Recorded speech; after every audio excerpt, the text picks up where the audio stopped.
Hello, I'm Tom Palmer, the children's author, and this is a workshop to do with Animals and War, part one of three workshop sort of sessions that we're going to do together. And these have all been put together for Year 6 at Cheam Common Junior Academy, Cheam Common Infants Academy, Cheam Fields Primary Academy, Brookfield Primary Academy, Cheam Park Farm Primary Academy, and Manor Park Primary Academy. And thank you very much for having me on your screens talking about reading, and writing rather. So your class has chosen to do the sessions to do with animals and war. So what we're going to do is, this is session one. So session one, if you can read this, is researching and planning. So we're going to research and plan some stories together using this model, which I always use. And then in the second one, the next one, we're going to do starting a story, because I find that's difficult, making the first paragraph sort of flow and make it an interesting story. And then the third one is going to be editing. So we've got those three sessions to do, but the first one today, and each session is going to be about 15 minutes, but let's see how that works out. So this is my book, D-Day Dog. D-Day Dog is about a parachuting dog in the Second World War. When I wanted to write a book about a dog, I thought I want to write a book about a heroic dog, and I know there's lots of stories about dogs being involved in war. So what I did was, I thought, right, I'm going to find out about heroic dogs. So I went on a website, which I'll show you a bit more later, called the Dickin Medal website, and that is run by the PDSA, which is the People's Dispensary for Sick Animals, and they give out a medal to animals that are involved in gallantry and war. And I found out when I was researching my book, I found out about Glenn. Now Glenn was a paradog, so he was like a German Shepherd, an Alsatian dog, and he was trained along with Emile, his handler, who was half English, half French. He was trained to jump out of aeroplanes and take part in the D-Day invasions in the Second World War. And I thought that was a fascinating story, so I decided I was going to write a book about that. And what we're going to do now is I'm going to show you how I wrote my book, how I planned the book and researched the book, and then I'm going to set you the challenge of making your own plan, possibly using one of the animals from that website that I've just shown you. So to start off, I'm going to show you how I would go about making a plan, and it's kind of in two stages. I do a spider diagram, which is that, and then I use these cards and I put them in a different order to try and make a story. Sometimes it works, sometimes it doesn't, but it usually works for me. So when I discovered there was a dog involved in D-Day, I did a bit of research and I found some things out. So I went on websites like the PDSA website. There's a book called Animals in War by Jilly Cooper. And you can look online and you can find lots of stories about animals that have been used in war, whether you think that's right or whether you think that is wrong. And I found out lots of things. And I put what I found out into this plan. So it's a basic spider diagram. And this is what I'd like you to put your story, what you find out about your animal, into here. So we've got animals in war. We've got who, what, how, why, where, when. The 6 basic questions as to how you would go about writing, sort of asking yourself questions so you could write a story. This is how I do it. Other authors do it differently. And if you like this way, use it. If you don't like it, try and use it, but obviously if you can think of a better way for you, that's also good. So we're going to start with who is this story about? So this story is about Glenn. So Glenn is a paradog, which is like a parachuting dog, but it's also about Emile, who was his handler. So Emile was a human, and Emile was 19. So that's the who. Next up, I'd like to talk about when and where. So, when and where. When, it was, if you know your D-Day history, it was June the 6th, 1944. So that's your when. So it was June the 6th, 1944. And the where was, so D-Day, if you know about D-Day, it was, if you've got, hang on, I'll use red because the black doesn't come off. So if you've got, this is an awful drawing, right? So this is the bottom of England, and that's Wales there. Then you've got France there, right? So this is France. And that was occupied by the Germans. And so so sort of the British, Americans and Canadians and some other countries invaded by boat and air France to help defeat the Nazis on June the 6th, 1944. And the area of France that we invaded was Normandy. So it was in Normandy in France. So as you can see, if you're writing a story, you need to get your facts in place. And although at the moment there doesn't seem to be much there is a lot we can do once we ask the other questions. So the basic who, when, where, all basic things. That the when and the where is the who, is your character. The when and the where is like your setting. So you've got a person or a dog in a place, and you need that to start a story. But there's so much more we can do. So what happens? So I did my research. They parachute. I'll put parachute.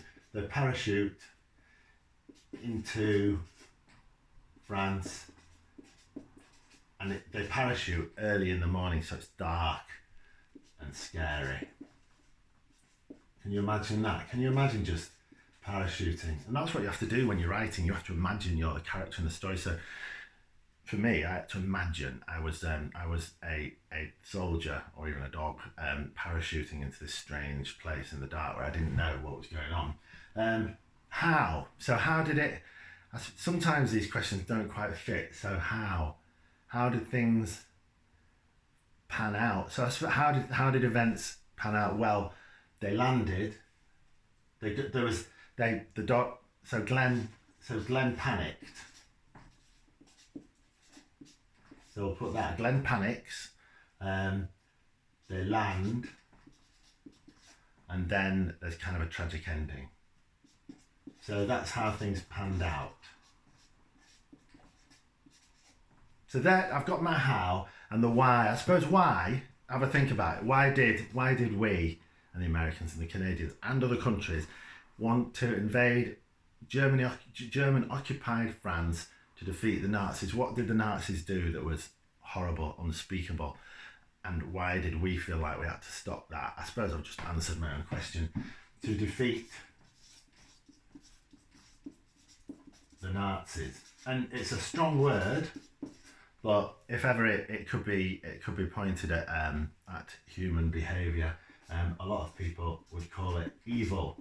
So to defeat evil, although the word evil is quite a difficult word but that's an argument for another day, isn't it? So we've got all that now. So we've got the who, when, where, why, how, and what. And that for me is great because now I've got a structure. But what I've done is I've done it as a spider diagram. The next thing I do, and this is what I do when I'm writing books, I will break it down. So I hope you've got this because I'm going to rub it out now. In fact, yes, that's recording. That's good. So I'm going to rub all that out, including my map, and we're going to try and put it into order. So this is where you can turn it from a spider diagram, which is like it's kind of like a free-flowing gathering of facts, into a line, into a story, and it's called linear. I'm sure you know that when you put something into a line, when it's got this happens and this happens and this happens and this happens. And what I find is if I do this, I can start to create a story. But the good news is I've got some extra ones of these that I can use in the future.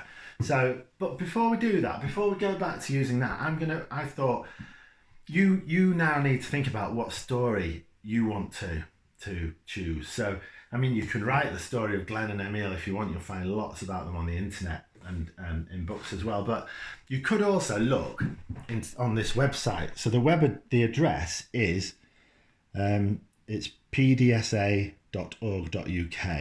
and it comes under the Dickin Medal. section. And if you go on this web page, you can go down it and you can find out about all sorts of different animals. And it actually has a list, a roll of honour of animals. And what I've done is, because we were talking about a dog, I've chosen a cat. So here, there's a record. There's only one cat. There's, as you can see, I should be doing this better, shouldn't I? There's horses, pigeons. Pigeons have run away. Check that out. That's really interesting. But let's do the cat. So, cats. So, this is a possible story that you could do this with. So think about, when I'm telling you about it, think about the what, who, where, when, hi, why, where. Cats. Simon is the name of this cat. He was awarded a Dickin Medal at the end of the Second World War, a few years after the end of the Second World War.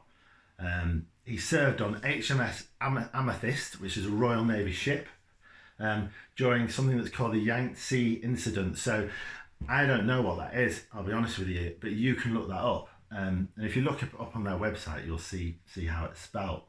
And he got a medal because he disposed of lots of rats in the ship, so he killed rats, even though he had been wounded by a shell blast. Throughout the incident, his behaviour was of the highest order, this cat, although the blast that had hit him and injured him was capable of making a hole over a foot in diameter in a ship's side. So this was a really, my cat would go to pieces if it was involved in that sort of situation. So this cat, Simon, was a pretty heroic cat. And I suppose you've got to think it, so we know where it was, the Yangtze Incident, so that sounds like it could be in a war involving China. I need to do research on that. We know the name of the cat, we know what happened, but I suppose we don't know the why. Why was he given a medal for killing rats? Well, if you're in a ship and you're with a load of other sailors, and then you've got your food stores. If they're infested with rats, the rats will eat all the food stores, then you'll have no food, then you'll have to go away from the battle. But because the cat killed all the rats, that saved all the men from either starving or having to give up being involved in the battle, which is why so that is a possible story. I mean, there's other stories on here about pigeons who saved 50 or 100 men's lives by taking a message over the enemy. You could find the right story for you, and that's my challenge for you, which I'll give you at the end. Right, so we've done the plan for this, and now I'm going to show you how I put it into a linear order to show you how I would do it. And I want you to find a story that you can do the same thing with. So let's have a look. Which order should we put them in? Have a think. Right, first of all, let's say we've got Glenn. Let's start the story with Glenn and the Paradog. Glenn the Paradog and Emil, his handler. It's June, and you can add things to it now. It's June the 6th, 1944. What would he be doing? If he's about to parachute in, he's going to be getting onto a plane, and it's going to be dark. So I hope you can see this all right. I'm sure you can. So you've got a 19-year-old lad and a dog getting onto a plane. That already sounds like a story, much more than the plan that we'd already done. We've got them actually. You've got to describe them going onto the plane, right? Maybe they're thinking on the way over the why. Why are they doing it? Because they want to defeat the Nazis. There's a point here that I remembered, that if you remember, Emil is half French, so his country is occupied by the German. So he really wants to defeat the Nazis because he's probably got family in France who are suffering under the Nazis. So he's getting into this plane not just to win a war, but to protect and rescue his family. And that motivation of the character as to why they should go and do the thing they're going to do in your story, the better the reason they're going to do something, the more of a powerful story it is that you're going to be writing. So with Simon the cat, you'll have to think of, if you're going to use Simon, you'll have to think of something. Maybe he's very loyal to the guy who runs the kitchen, and that's the cat's motivation, because cats have very strong motivations. So you've got him going on board. They fly over. I'm going to add a new one now. So they fly over, and what they did, they flew over ships. that were full of soldiers that were going to invade that day. So they fly. So I'm going to add just a new little plot line here. And this is what I do when I write. They fly over the ships. It's dramatic, but suddenly Glenn panics. Actually. And the thing is, if you use cards, you can take them off, swap places, and put them in the order that's right for you. This is why I use cards, because then it's not. If you write something down on paper, it's fixed. Whereas if you use cards, you can move them around. Right. I'm going to put it up here, then you can all see it. So, and I'll put a little line. So we're going to come there now. So come down like that. So, Glenn panics. Okay. Now there's a bit more detail here. I'm going to put the tragic end on another piece of paper. Right. He panics because he's nervous, because there's a lot of bombs going off and bullets, and the dog gets very nervous, and they land in the wrong place. So they land in the wrong place, and because of that, it sort of messes with the mission. And so, but in the end, they do parachute in. I need to put these in the other order, don't I? So they parachute into France. It's dark and scary. Glenn panics and they land in the wrong place. And then, unfortunately, if you want to look into it, you can find out about it on the internet. Unfortunately, it ends quite badly with a tragic end, which is because they're in the wrong place. They get killed, basically. They get attacked and killed because in the wrong place. So this won't be perfect. So let's look at it. Time wise, this is going to be 20 minutes, I think. So from that initial structure we did, we've now got a linear story. So Glenn the Paradog and Emile the young man, the handler, who's 19. They get on a plane on the 6th of June 1944. It's dark. They're going there to defeat the Nazis and rescue Emile's family. They fly over the ships full of soldiers who are about to put their lives at risk. Many of them will be killed. They arrive over Normandy in France, and then they parachute into the dark, into the night. How does that feel? Think about how that feels. What are they feeling like? We'll deal with that later in one of the next sessions. Glenn panics, and they end up parachuting into the wrong place. Glenn has his own parachute, and he parachutes into the wrong place. And that leads to a tragic end. So that is a very rough plan for a story, but it works as a story. It works as you've got a character, you've got a setting, you've got a motivation of the character, you've got a description of the place where they're going to be. Then you've got something goes wrong, and then you've got, in this case, a tragic end. It's not a happy ending, but there is. I should put this in as well, because this is too sad an ending, so we have to think of something happier. You can go through a cemetery in France, and it's called the Merville Cemetery. No, it's not. What's it called? Ronville Cemetery. And you can visit the grave of these two. And it's very rare for a dog to be buried in a cemetery in consecrated land, but because when they found them together, Emile's hand was still attached to the lead, and the lead was still attached to Glenn's collar, and so they were buried together because they died together.